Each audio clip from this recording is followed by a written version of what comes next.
Hello and welcome to Enchantment of Eternity's review for Star Trek Picard Season 3, Episode 3, 17 Seconds. This video is a part of a series of videos where I review episodes of Star Trek Picard, so I'll have to start with a spoiler warning for Picard up to Season 3, Episode 3. If you have not seen this episode, you will not want to watch this video, otherwise some things will be spoiled for you.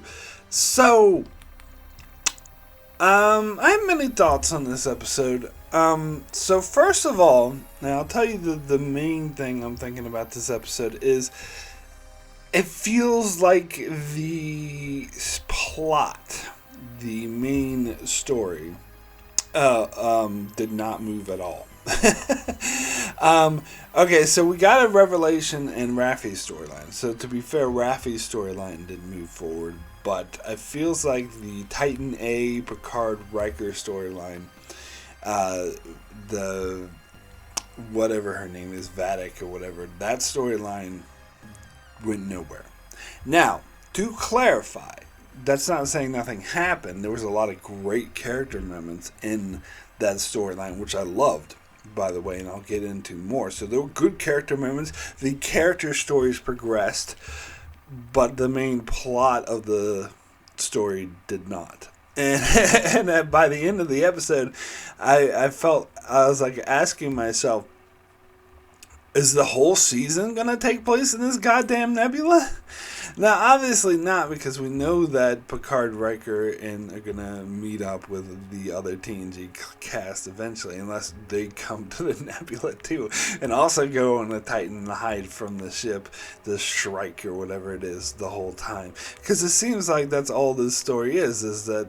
Now, you might be screaming, well, it's only been 3 episodes, and they went to the nebula last episode, and so this episode they're hiding in it. But I really thought this story should have been resolved by the end of this episode. The fact that they're just still in the nebula and still hiding from the Shrek, the green guy, the Shriek, or whatever they call it.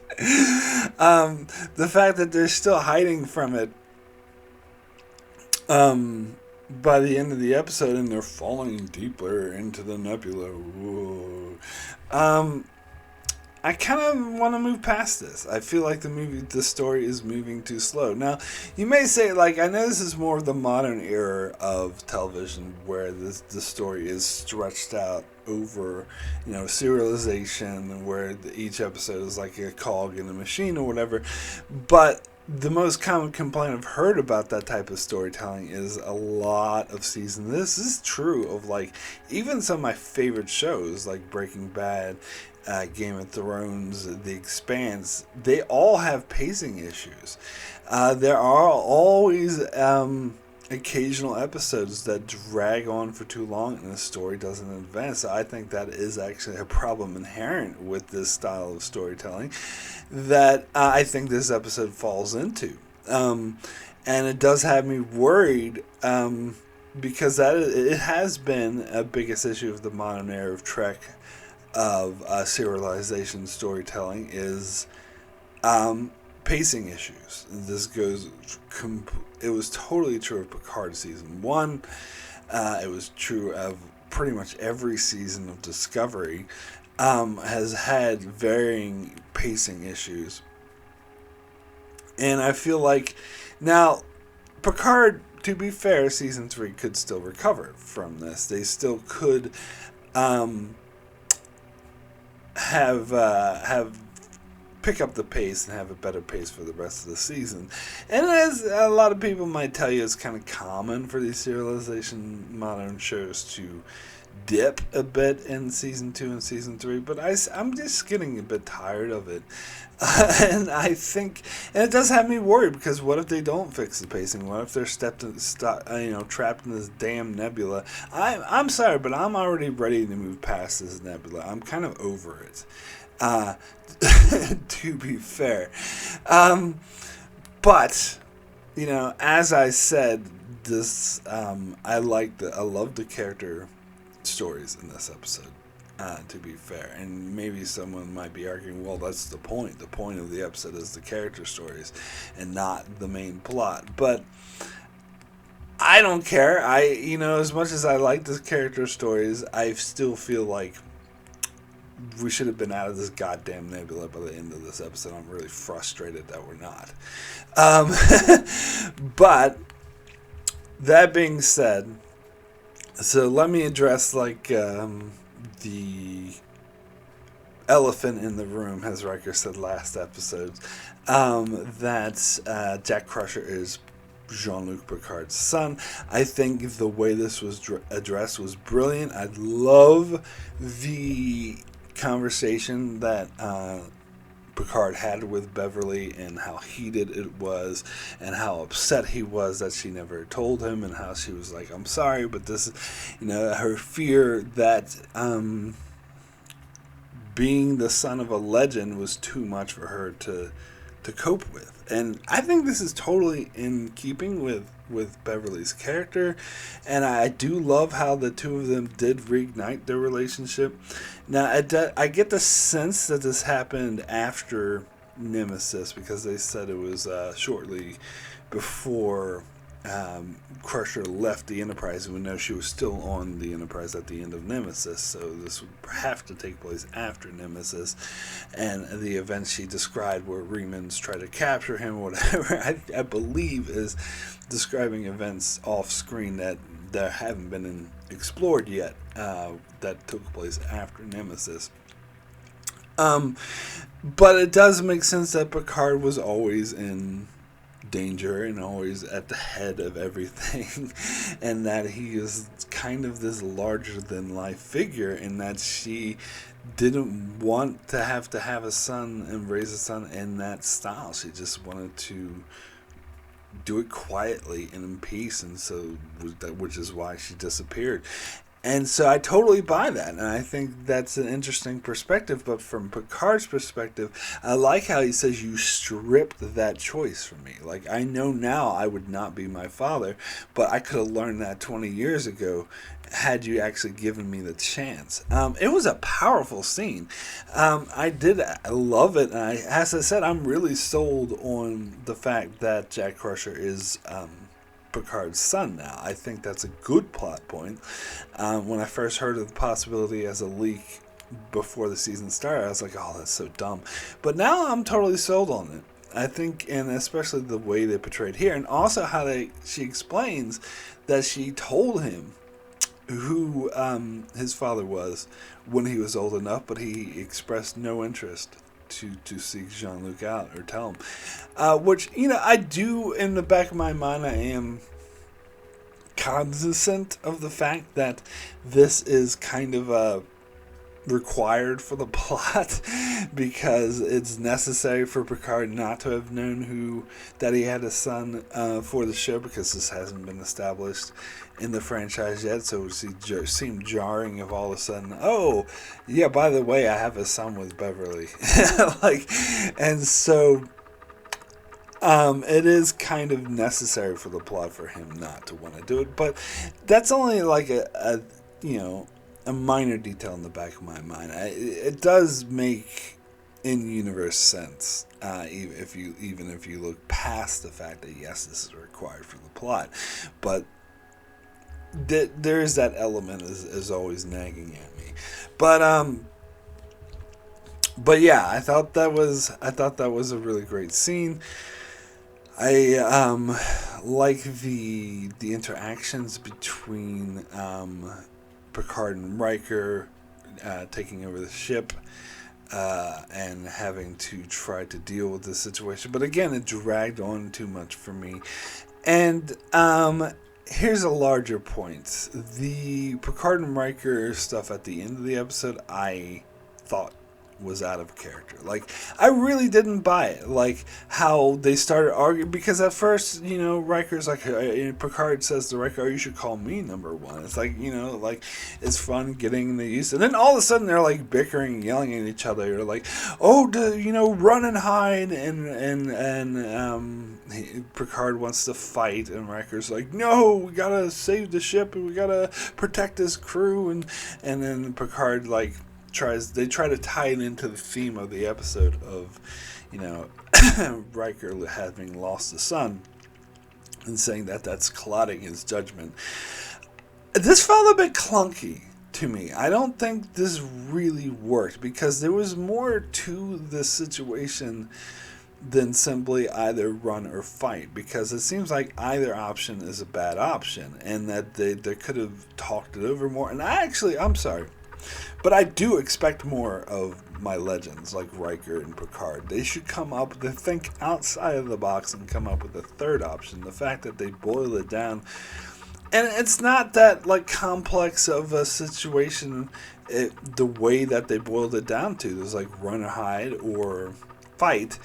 And I don't know, that to me that's not a dynamic enough argument to hang these dramatic scenes on that like they tried to do. And there was like they could have talked and explored this situation more, like talked about how when Picard's like fight, well Riker's like, well they're outnumbered, we're outgunned, like there's no possible way to defeat them, so they need to come up with different strategies. How do we defeat an impossible ship? But instead of exploring like the intricacies, the dynamics of this situation, they just say, I want to fight, I want to run, I want to fight, I want to run. And they kind of, it wasn't the kind of dynamic, witty, sort of really intelligent strategizing that I've come to expect from both of these characters. You know, the one scene that did, I think, live up to this image was when the Shriek, or Shrekker, I don't know what the hell this ship's called, but when it did corner the Titan and find it, Riker used like this, torpedo blast and ignited the nebula in order to, blind the ship and then run away. Like, that was the kind of like strategizing, like the outside of the box thinking that I was wanting. I was like, oh, that's cool. Like, I want to see more of that. But instead, they don't do more of that. They just go, I want to fight, I want to run, I want to fight, I want to run. And then at the end, when they are cornered and that ship is using the portal to basically trap them and make warping away impossible, Picard rightfully points out, while the only solution here is to fight. So then they try to fight back, but then they use the portal to put, have the weapons the torpedoes they just launched attack them instead. And then Riker very melodramatically is like, Picard, you can leave the bridge, you just killed everyone here. Like, I'm sorry, but that line I totally didn't buy. It seemed out of character for Riker. It seemed like manufactured tension, like, oh, we gotta create this tension. Oh, these two friends are going at it and now they hate it. It seemed out of nowhere. It happened too fast and it seemed really fake. And I'm sorry, it just did not work for me at all. Now, we also got scenes with with Jack Crusher figuring out that how the Shrike, I think it says, yeah, it's like strike but with an H, Shrike. But anyway, he figures out how the Shrike was tracking them, and it was interesting and it was cool. And then of course we got the revelations that it was a changeling, which I'll get more into when I cover the Raffi plot, which I really liked. I really liked this stuff too. I liked the stuff with, and how it was kind of fake how he couldn't go to the bridge, and the security guy, we're red alert, you can't go to the bridge, which does make sense. He's not a Starfleet officer, but he has no avenue to call the bridge. Like, there's no, like, even that annoying guy, the broker guy from the 20th century and then the Next Generation was able to call Picard on the bridge. So it seems like it's possible to contact the bridge, or it should be. But anyway. But anyway, no, he gets to 709, and because I think the plot required him, they wanted him to team up with 709, so they had to contrive a thing. But that's fine. They team up, and this was all really good stuff. And that one guy who turned out to be the Changeling, I remember towards the beginning of the episode, he was behaving a bit weird. I was like, this guy seems a bit aggro, and it pointed out to me. And so when he turned out to be the spy, I'm like, oh, well, that's actually brilliant. Like, that makes total sense, and that's kind of good setup. And so, yeah, the whole scene where he was working with Seven and trying to stop the leak or whatever, that was really suspenseful. Now, there's a changeling on board and who's trying to undermine him. And so this really brings back the epic feel of, I was particularly thinking the DS9 episode Adversary, the season 3 finale, was all about a change, because that was high suspense. And I feel like the rest of DS9 kind of got away from that concept, because I think they just didn't want to repeat the same thing, and they couldn't really think of anything else to use it. But it's a really good, Invasion of the Body Snatchers type scenario, where anyone could be the changeling. Anyone could be your enemy, and then they could take any form. And so it had that high tension, high stakes feel that I think the Adversary was really good at. And now that's going to be on this ship going forward. So I think that's brilliant. So I did love that part of it. Now, getting to the Raffi storyline, I really like this. Now, I've complained about Raffi before, how she's my least favorite character of Picard, and she's the only one they brought back. But I like what they're doing with her this season. I think they are portraying her, they're making her so much more interesting of a character than the first 2 seasons. Now, to be clear, the only issue I had with her in the first 2 seasons wasn't just, the fact that she was a drug addict, even though I've been on the record saying I didn't like that and I don't like that. But it wasn't just that. It was the whole way she portrayed seemed like they were it was a try hard. They were trying to be angsty, they were trying to be dark, they were trying to be modern, and I didn't buy her as a character, and I just saw a lot of contrived writings, a lot of executives being, oh, this is how we be cool, rather than a dynamic character that existed in this fictional universe that I want to be immersed in. I wasn't immersed in the fictional universe. I saw the business suits writing bullshit to try to get people to think they're cool. But now I think they're doing a good job with her. I think in these 3 episodes, they've done a much better job with Raffi, developed her, made her feel like a real character, had me once again immersed in the universe and seeing the universe than 2 seasons have done. And so I really applaud the writers for that, and I love this Raffi and Worf team up. I think this is a really good team up. It really works for me. And the God, Worf is I was curious of what they were gonna do with Worf. Because when they announced these characters are coming back and Worf's coming back, I was like, how is Picard gonna ruin Worf the way they ruined Q or Guinan? But this is great. Him being this sort of thoughtful samurai type, I think makes a lot of sense for Worf's character, and this would be the direction he would go in when he got older. And I love seeing it. And the whole, as I said, the whole dynamic these 2 characters have, where he sees the value in Raffi and Raphael and teams up with her, is that's gold. I am totally on board with this, and I love some of their comedic timing, when she makes this joke. It's you're dressed like an executioner who executes people on Tuesday, and then later he beats the crap out of this guy and is beheadings are on Wednesday. That was so great. It was so great. And then of course we get the huge reveal that it was in fact changelings that the guy was a changeling, and Worf explains that there's a splinter group of changelings. And I love this. Of course, as a DS9 fan, I love this, but it explores, because I was curious what happened to the Founders, what happened to the Dominion after the Dominion War, because they did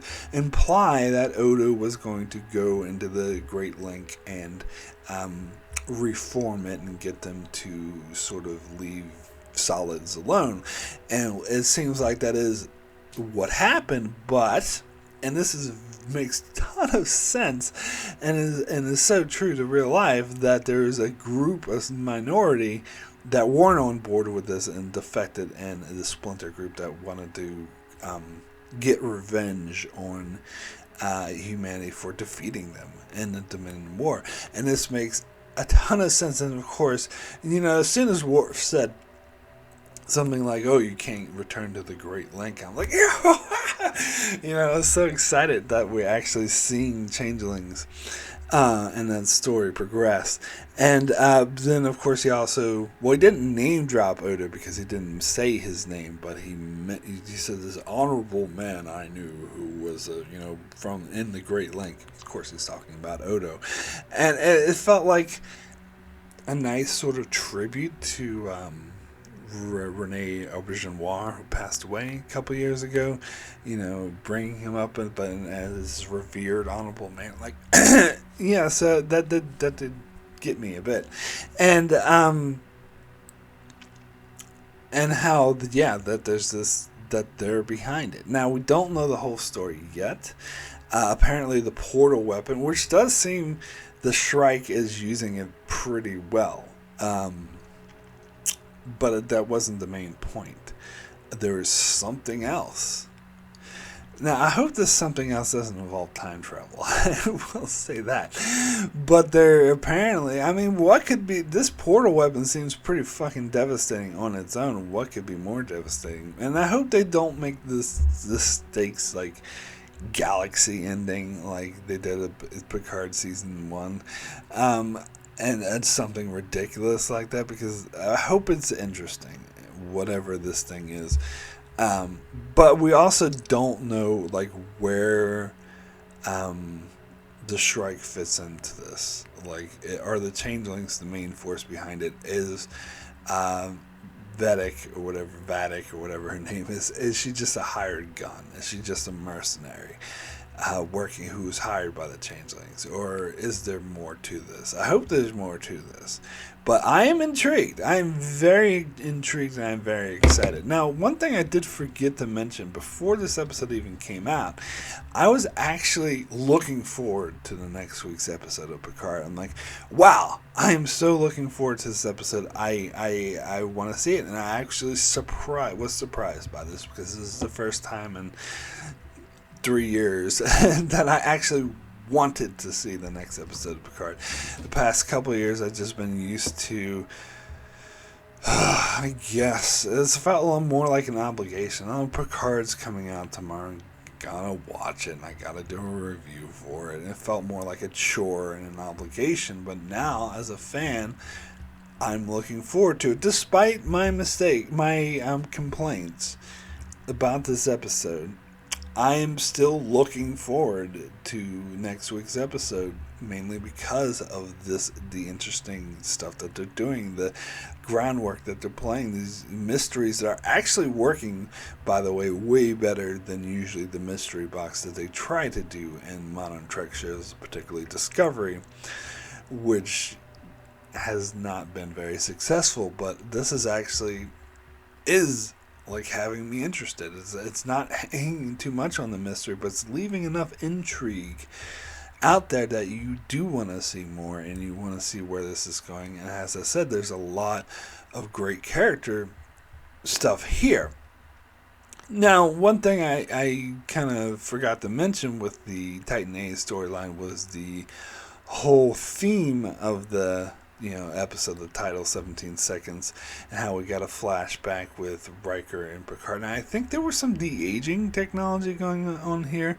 I know that they dyed. They could have just dyed Jonathan Frakes' hair to make it look darker and less gray.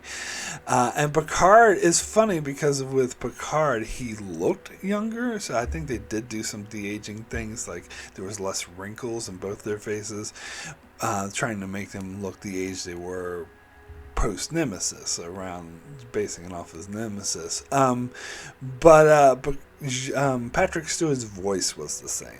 And so that was distracting to me that he looked younger, but he sounded in his 70s. He still sounded like the old Picard. So that was a bit distracting to me. But I did overall love this scene. And I think it was, I like the theme of the episode. I like how they related it to the current situation, how Riker was saying how it felt the 17 seconds in that turbulence was the longest of his life when he thought his son was going to die, and then they had that play out for Picard in present day when he thought Jack Crusher was going to die. And it was showing, I thought it was great because it showed how Picard's a father now, and how that affection and how becoming a father is a totally different thing, and how it changes you, and how Picard, like 2 days ago, had no idea who was a dad, and now he knows he has, a 20-something-year-old son, and how that has instantly changed him. I think it was very effective. And I do like that there, the conversation that Riker had with Jack Crusher as well. And I'm eager to them to explore more of Riker's current situation with his family, because they kind of hinted at in the first episode that he's in a bad place with Troy and their daughter Kestra, I believe her name was. I don't know if we'll actually see Kestra this season, but I know we'll see Troy. But I hope they mention because that's something I was a bit iffy on. Like, I didn't like the fact that their family is like kind of in a bad place, but I hope it's something that they can work through and mend. Like, if their family is destroyed or separated or whatever, I think that would be highly disappointing for me. Because that's one of the strengths of Picard as a whole was the whole episode in season 1 where they went to Riker and Troy and they had this great family, but there was this tragedy looming over them. I thought that was brilliant storytelling, and so I want to more of that, and I feel like I will get it. I feel like they are sort of setting up for that, but I love the comparisons between Riker and Picard and what it's like to become a father. I think that was done very well. So, my rating for 17 seconds out of 10. Yeah, I promised myself I would never do 0.5. I really want to give this episode a 7.5. But I think I'll give it an 8. I'll give it the benefit of the doubt. Like, I came into this review thinking I'd give this episode an 8, but after complaining about how the plot's not going anywhere and how contrived that moment was at the end of the episode where Riker's like, "Get off the bridge, you just killed us all," I still think that was dumb as hell. And so that made me want to drop it to a 7, but then talking about like the theme of the episode and the Raffi storyline, which I love, made me want to give it an 8, but I think I will give this episode the benefit of that and give it an 8, because as much as the stuff at the end of the episode bothered me, I did love the reveal of the changelings, obviously, but I love how it's making me interested for the storyline, and I love what they did with the characters. I think it is great character work of portraying what it's like for Picard to be a father, because I know why I was trepidatious, and many other people were trepidatious about the concept of Picard, having a son with Beverly, because that could come off as very hokey and silly and just dumb. But I think they're actually doing a really good job and making the most of it. And I think I'm finding this Picard exploring becoming a father while he's in his 80s or 90s or whatever, a very interesting dynamic. And I do like how they keep mentioning that Picard is synthetic now.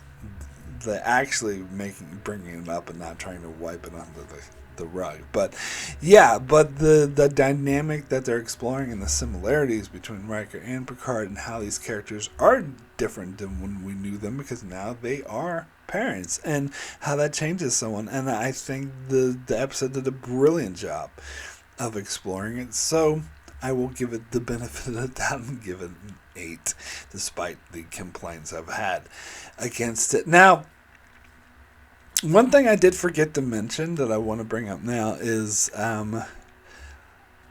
is it Lieutenant LaForge, I believe, as the helmsman, or the navigator, whatever, of the pilot, they call her, of the Titan A.